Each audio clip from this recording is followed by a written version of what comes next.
2025 भर्तियों का वर्ष आज ही सुनिश्चित करें अपना सिलेक्शन और डाउनलोड करें तैयारी कर लो ऐप।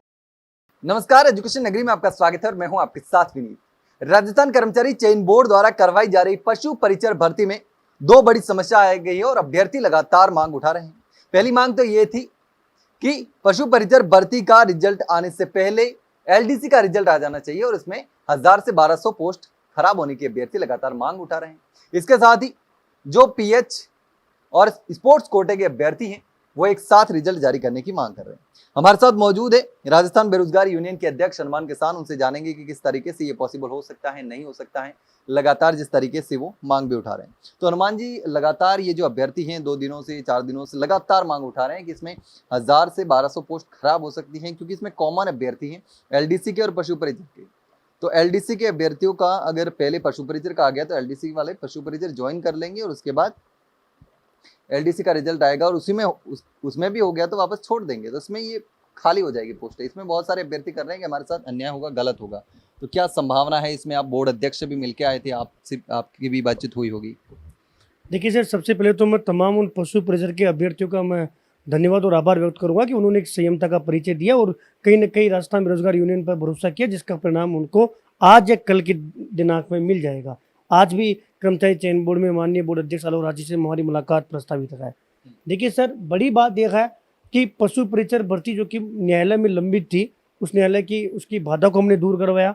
इसमें 499 पदों की हमने बढ़ोतरी करवाई। इसमें जो सिलेबस की विसंगति थी उस सिलेबस की विसंगति को दूर करवाया। पहली बार जो पीएच कैंडिडेट है उनका 3 हॉस्पिटल एसएमएस में, जयपुरिया में, काउंटिया में हमने जो है वेरिफिकेशन करवाना शुरू करवाया। साथ ही जो स्पोर्ट्स का है उसमें भी कई प्रकार की पॉलिसी और नवाचार अपनाते हुए उनका वेरिफिकेशन हम करवा रहे हैं, ताकि कहीं ना कहीं जो योग्य अभ्यर्थी है उसी को उसका फायदा मिले। साथ में सर एक रोजगार मेले वाला इशू था, क्योंकि इनको रोजगार मेले में शामिल करवाने के लिए मैंने बहुत प्रयास किए, लेकिन न्यायिक बाधा की वजह से शामिल नहीं करवाया। अब रोजगार मेला तो बहुत दूर होगा, तो मैक्सिमम लोगों का जो परिणाम है वो जारी करवाने की हमारी मांग थी। जो साथी हमारे साथ शुरू से संघर्ष कर रहे थे, यानी कि जो सामान्य वाले साथी थे, उनकी ये मांग थी कि भैया हमारा रिजल्ट आना चाहिए, जो कि हम नहीं चाहते कि किसी भी प्रकार से हमारी भर्ती में और विघ्न हो और या देरी हो। देखिए, आज सबसे बड़ी जो चीज़ है वो रोजगार का है। अगर मैक्सिमम लोगों को रोजगार मिलता है तो बड़ी चीज़ है। उसी को देखते हुए हमने इस बात का समर्थन किया है और ये हमारी जो मांग और इस पर हमारी सहमति बनी है, जिसके देखते हुए आज बुधवार यानी कल 2 दिनों में इसका परिणाम देखने को मिलेगा। लगभग ये परिणाम 5000 से ज़्यादा सीटों पर आपको देखने को मिलेगा। दूसरी बात, आपका ये सवाल था कि पीएच और स्पोर्ट्स का क्या, क्योंकि इस दौरान पीएच और स्पोर्ट्स के साथियों को गुमराह ये कर दिया गया कि आपका क्या होगा। देखिए, स्पोर्ट्स में 90% फर्जी निकलेंगे। कई लोग, मैं आपको बताऊं, पशुपालन विभाग में बैग छोड़कर भाग गए। जैसे कोई अभ्यर्थी आया, स्पोर्ट्स का चेक डॉक्यूमेंट वेरिफिकेशन करवाने आया था, बैग वही पड़ा है। आप जाके पूछोगे उनको अधिकारियों को, तो अधिकारी आपको बेकायदा बताएंगे कि इनका बैग यहाँ पड़ा हुआ है। क्या जल्दीबाजी में उन लोगों का वेरिफिकेशन करवा दिया जावे? पीएच में सर यही कंडीशन है, 3 जगह पीएच का वेरिफिकेशन चल रहा है, उसके बावजूद भी फर्जी अभ्यर्थी निकल रहे हैं। सब हमारा मकसद ये है कि जो वास्तव में जो पीएच कैंडिडेट है उसी को ये नौकरी मिलनी चाहिए। कोई फर्जी पीएच घुस गया, किसका अधिकार किसका छीनेगा वो? कल मैं पीएच अभ्यर्थियों से मिला था, वो मेरी बात से सहमत थे। उनको ये बात समझ में आई कि भैया हमारी जांच करवाओ, ढंग से होगा तो वास्तविक जो पीएच अभ्यर्थी है उसको नौकरी मिलेगी। दूसरी बात सर, पीएच में और स्पोर्ट्स का जो वेरिफिकेशन कंप्लीट नहीं हुआ, चूंकि 6433 पदों पर भर्ती है, यानी कि पीएच की सीटें ज़्यादा है, और पीएच की जब सीटें ज़्यादा होती है तो सब वेरिफिकेशन में समय लगता है, कई जगह जांच नहीं हो पाई। जो एचआई के कैंडिडेट जो एसएमएस में जिनका मेडिकल में नंबर आया था, उनको डेट जनवरी दिसंबर की मिल रही है। ऐसे में कैसे परिणाम निकाल दोगे? अब ये तो है नहीं कि पीएच को आधे अधूरे को ले लो।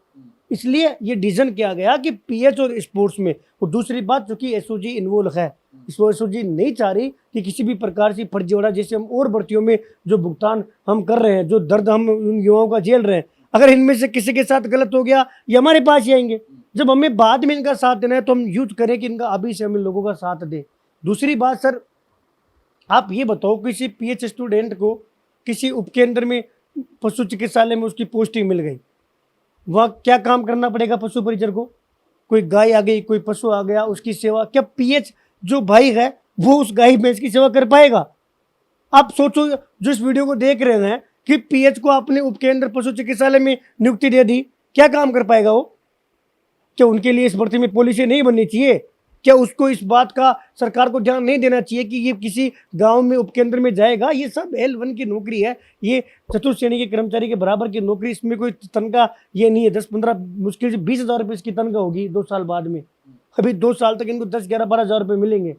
ऐसे में वो PH भाई वो अपने आप को संबल प्रदान करेगा कि उसके लिए तो बीमारी आ गई जब आप उसको किसी उपकेंद्र में दे दोगे? तो हमने ये भी सरकार से मांग रखी है कि सभी PH भाइयों को या तो एक स्पेशल पॉलिसी बनाई जाए, ये जो डिपार्टमेंट है, क्योंकि अभी जो इन लोगों को नियुक्ति मिलेगी वो नियुक्ति इनको सबको जिलों में नियुक्ति मिलेगी, यानी कि जो डिपार्टमेंट जो अच्छी अच्छी जगह है वो सारी खाली है।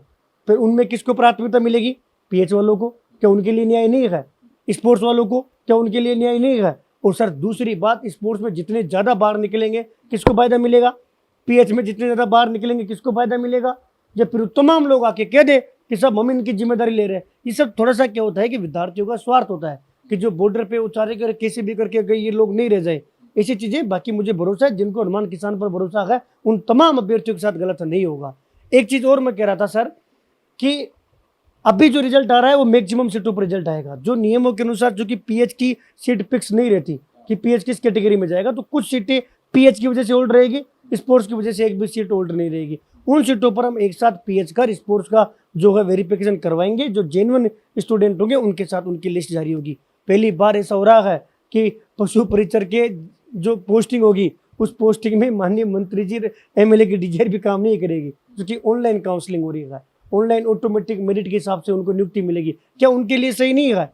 और जो PH और स्पोर्ट्स का मेरिट में ऊपर नंबर आ रहा है उसको तो वैसे ही प्राथमिकता मिलेगी। यानी कि किसी भी प्रकार से किसी भी PH और स्पोर्ट्स के साथ अन्याय नहीं है।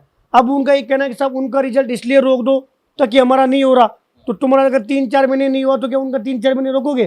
तो चीज़ गलत है। हम हमेशा साथ जो है वो मैक्सिमम लोगों की और जो न्याय है उसकी ओर अग्रसर होना चाहिए। मैक्सिमम लोगों का भला कैसे होगा यही सोचा जाता है। ना PH को नुकसान है ना स्पोर्ट्स को नुकसान है। उल्टा सर मैं ये कह रहा हूँ कि PH को इतना फायदा है कि कभी सोच भी नहीं सकते। एक चीज़ और है कि PH को अगर अच्छी जगह नियुक्ति मिलेगी तो उनके चेहरे पे बाद में मुस्कान आएगी और उस वंचित को या वास्तविक जो PH है उसको नौकरी मिलेगी, ऐसा हमारा प्रयास है। बिल्कुल, सबसे बड़ा सवाल यही है। आप बता रहे थे कि PH के साथ गलत नहीं होना चाहिए, खास करके दिव्यांग अभ्यर्थी होते हैं तो उनको बहुत ज़्यादा दिक्कतें होती है। और सबसे बड़ा सवाल भी यही था, बार बार आ रहा है कि जिला आवंटन में समस्या होगी। पहले अगर रिजल्ट आ गया तो हमको बाद में दूरस्थ स्थानों पर भेजा जा सकता है, जहाँ पोस्ट खाली होगी। जो रिजल्ट आ गया तो पहले जो नज़दीक वाली पोस्ट होगी तो लोग ले लेंगे, बाद में जो दूर दराज की पोस्ट होगी वहाँ पर मिलेगी तो वहाँ काम करने में समस्या होगी। सबसे बड़ी दिक्कत यही है। तो क्या उनके लिए फिर अलग से पोस्ट या फिर अलग से कुछ नियम बने होते हैं ताकि उनके साथ गलत नहीं हो और उनको प्रायोरिटी दी जाए? प्रायोरिटी वाला सवाल सबसे पहले आता है। देखिए सर, ये तो है ही है, ये तो नियम है कि आप अगर किसी भी वैकेंसी में पोस्टिंग देते हो तो सबसे पहले अगर प्राथमिकता दी जाती है तो PH को दी जाती है। तो जो PH की, मान लीजिए किसी PH की रैंक है 10, तो उसको 10 की रैंक का तो वैसे सॉफ्टवेयर नहीं उठाएगा। दूसरी बात मैं कह रहा हूँ सर, मैं तो इससे भी ज़्यादा भला सोच रहा हूँ। मैं चाह रहा हूँ कि PH को आप उपकेंद्र में भेजो ही मत हो। उपकेंद्र में जाने के बाद में नहीं काम होगा। जैसे कुछ मान के चलेगा कोई पेड़ से विकलांग है, क्या वो कोई गाय है कोई भैंस है, इनका काम क्या है? काम यही है कि वहाँ पर पशु उपकेंद्र में जो पशु आएंगे उनको लेकर सहायक के रूप में, एक हेल्पर के रूप में उनको काम करना है। तो वो क्या जो पेड़ से विकलांग भाई है वो हेल्प कर पाएगा? और फिर अगर वो हेल्प कर पाएगा तो उसकी खुद की जान को खतरा है, क्योंकि पशु को थोड़ी पता है कि ये हमारे PH भाई है, कि ये पैरों से असक्षम है। पशु को तो नहीं पता ना। और पशु ये तो है नहीं कि समझदार पशु आएंगे वहां। तो सर कई प्रकार की समस्या माननीय मंत्री जी को, डिपार्टमेंट को मैंने अवगत करवाया है और मुझे पूरा भरोसा है इनके साथ न्याय होगा। इसलिए जो अच्छी जगह पोस्टिंग है वो सारी खाली रखी जा रही है। पहली बार जो है मुझे जहां तक पता है कि केवल इनको जिलों में नियुक्ति दी जा रही है, इनके लिए अच्छे डिपार्टमेंट खाली रखे जा रहे हैं और PH भाइयों के लिए बहुत बेस्ट ऑप्शन का चुनाव किया जाएगा। ये तो फिक्स है कि उनको अपने जो गांव में जो उपकेंद्र है वहीं पर नियुक्ति मिलेगी, जिले में मिलेगी, ये तो तय है। लेकिन मैं चाह रहा हूँ कि जिले में भी नहीं मिलकर इनको एक अच्छी जगह नियुक्ति मिले ताकि डॉक्यूमेंटली काम या डिपार्टमेंट में जो अच्छा काम है वो कर सके। उपकेंद्र में इनको दो ही मत, ताकि इन भाइयों को ज़्यादा तकलीफ नहीं हो। मैं तो ये भी बात रख के आया हूँ और जहाँ तक इस पर सहमति बन रही, कुछ अच्छा आपको देखने को मिलेगा। बिल्कुल, इनको कार्यालय में ही ऐसा काम मिलना चाहिए जो आसानी से कर पाए। लेकिन एक और समस्या थी पशु परिचर को लेकर, LDC का पहले रिजल्ट जारी करने की मांग, 1000 से 1200 पोस्ट खराब हो रही थी। किस तरीके से क्या है? देखिए सर, LDC जो भर्ती है उसमें समस्या है कि अलग अलग डिपार्टमेंट है, RPSC है, सचिवालय है और भी कई सारे डिपार्टमेंट है, 170-180 के आसपास। अब समस्या ये है कि LDC में सामान्य का डाटा तैयार हो गया, वही PH और स्पोर्ट्स की कहानी है। पीएच का एसएमएस के द्वारा मैक्सिमम स्पीड के साथ किया जा रहा है। आज कल में काम कंप्लीट होके डाटा जो है आयुक्त से बीकानेर चला जाएगा, बीकानेर वाले सेम डे बोर्ड को भेज देंगे। बोर्ड कह रहा है कि हम 3 से 4 दिन में इसका परिणाम जारी कर देंगे। अब समस्या ये है कि अगर स्पोर्ट्स और पीएच को आप यहाँ छोड़ दो तो फिर आप डिपार्टमेंट किस हिसाब से दोगे, और अगर आप डिपार्टमेंट नहीं देते हो, क्योंकि एलडीसी में लड़ाई रिजल्ट की नहीं है, यह डिपार्टमेंट की लड़ाई है कि मुझे सचिवालय चाहिए, मुझे आरपीएससी चाहिए या मुझे एजुकेशन चाहिए। अलग अलग डिपार्टमेंट की लड़ाई है। ऐसे में पीएच और स्पोर्ट्स को साथ लेना जरूरी है, वरना बाद में आपको रिसफल करना पड़ेगा, वरना बाद में ये लोग कोर्ट चले जाएंगे। अब दूसरी तरफ यह है कि स्पोर्ट्स में लोग फर्जी है, पीएच में लोग फर्जी हैं।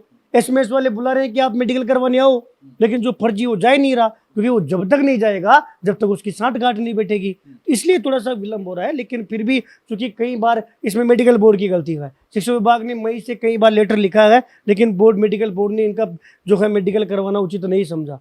इस चीज को भी हमने देखते हुए भविष्य की एग्जाम में तो हमने पीएच की माथापड़ी खत्म कर दी कि अब जब भी आगामी जो भर्तियां हैं उनमें जो पीएच का डीबी होगा वो संभाग लेवल पर होगा। इसको लेकर एक क्रमांक 879/25 15/7/2025 को एक आदेश जारी हुआ है। उस आदेश के अकॉर्डिंग सबका जो संभाग लेवल पर होगा। अभी फिलहाल यह है कि स्पोर्ट्स को लेकर लगभग काम कंप्लीट है, पीएच का अंतिम पड़ाव में है। अगर ये बुधवार तक पहुंच जाता है बोर्ड, तब तो बोर्ड का संभावना रहेगी कि मैक्सिमम समय में रिजल्ट सर पशु परिचर्क में पहले तो रिजल्ट नहीं निकल पाएगा, क्योंकि पशु परिचर्क तो फाइनल हो गया। लेकिन मैं ये कह रहा हूँ कि 15 अगस्त तक मैं प्रयास कर रहा हूँ एलडीसी के लिए। अभी 31 और 1 तारीख को बीकानेर धरना देकर आए थे, और अभी आज भी मैं एसएमएस जाके आया, कल भी मैं एसएमएस गया था। सरकार से लगातार इसको लेकर बात हो रही है, लेकिन मैक्सिमम जो हमारा टारगेट है वो 15 अगस्त रक्षाबंधन का हम कोशिश कर रहे हैं। अगर लेकिन मुझे लग रहा है कि 1-2 दिन का ऊपर नीचे समय हमारे पास कम पड़ेगा तो फिर ये रिजल्ट जाएगा 15 अगस्त के पहले। 15 अगस्त से पहले इसका रिजल्ट जारी होता है और 20 अगस्त के पास पशु परिचर को नियुक्ति मिलती है। तो सर वो एलडीसी का अभ्यर्थी जो है वो 10 दिन के लिए ज्वाइन नहीं करेगा कि मैं 5 दिन की ज्वाइन करूंगा फिर मैं इसमें इस्तीफा दूंगा। और सर भरोसा रखना पड़ेगा, एक दूसरे की भावना समझनी पड़ेगी। लेकिन इस आड़े में दूसरे का रिजल्ट रुकवाना गलत है ये एक तरीके से, क्योंकि वो उसका हक है जो भी अभ्यर्थी दोनों एग्जामों में पास हुआ है। लेकिन फिर भी उन तमाम पशु परिचर के अभ्यर्थी जो बॉर्डर लाइन में, उनको भरोसा रखना पड़ेगा। आप लोग साथ दो ना, हमारा बीकानेर गए थे हमारे साथ चलते, और मैं तो अभी भी कह रहा हूँ, अभी भी आप साथ दो। मैं रक्षाबंधन का प्रयास कर रहा हूँ कि एलडीसी का रिजल्ट रक्षाबंधन पर आए, लेकिन मैं टारगेट लेके चल रहा हूँ 15 अगस्त। अगर 15 अगस्त से पहले भी एलडीसी भर्ती का रिजल्ट आ जाता है तो मुझे पूरा भरोसा है कि एक भी सीट खराब नहीं होगी। और कुछ सीटें जो खराब होगी सर फिर उसको कोई रोक भी नहीं पाएगा, क्योंकि वो तो अभ्यर्थी अगर पहले निकाल दोगे बाद में निकाल दोगे, इससे कोई उसमें होता है। क्योंकि उसमें विवेक और नैतिकता की बात होती है। अभ्यर्थी अपने जो है हमेशा बेस्ट का चुनाव करता है। क्योंकि 15 अगस्त तक एलडीसी का रिजल्ट आ जाए और 20 तारीख के बाद में 20 तारीख के आसपास पशु परिचर को नियुक्ति मिलती है तो एक भी सीट खराब नहीं होगी। यही हमारा टारगेट है। बिल्कुल, तो कोशिश ये भी है, संभावना यही है कि पशु परिचर में सीटें खराब नहीं होनी चाहिए। अभ्यर्थियों की भी यही मांग है कि हमारी सीटें जो खराब हो रही है वो नहीं होने चाहिए, जितना जल्दी हो सके वो एलडीसी का रिजल्ट निकाला जाना चाहिए। लेकिन अब कोशिश यही है, जैसा कि हनुमान किसान का भी कहना है कि 15 अगस्त तक रिजल्ट निकालने की पूरी कोशिश है, लेकिन पशु परिचर से पहले एलडीसी का रिजल्ट निकालने की संभावना बहुत कम नजर आ रही है, क्योंकि आज या कल में जो पशु परिचर का रिजल्ट है वो निकाले जाने की पूरी संभावना है। लेकिन अब देखना होगा कि आखिर बोर्ड इस मामले में क्या फैसला लेता है। फिलहाल के लिए इतना ही, जल्द मिलते हैं एक नई जानकारी के साथ, तब तक के लिए नमस्कार।